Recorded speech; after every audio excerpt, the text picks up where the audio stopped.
রোজ সকালে আটা মাখা আর রুটি করা ঝামেলা ছাড়াই আমার আজকের ইজি ব্রেকফাস্ট রেসিপি। এখন শীতকাল, বাজারে নানা রকমের সবজি।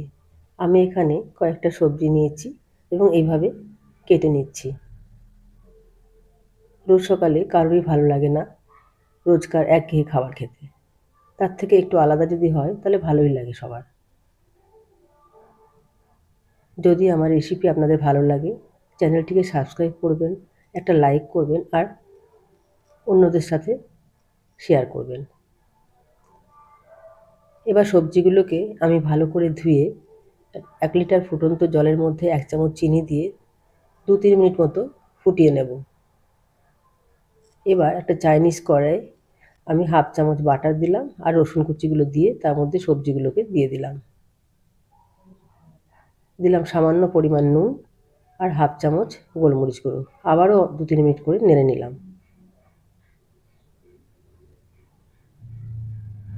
এবার একটা বড় সাইজের পাউরুটি ভালো করে বাটার লাগিয়ে টোস্ট বানিয়ে নিলাম আর একটা ডিমের পোচ। হয়ে গেল আমার আজকের ইজি ব্রেকফাস্ট।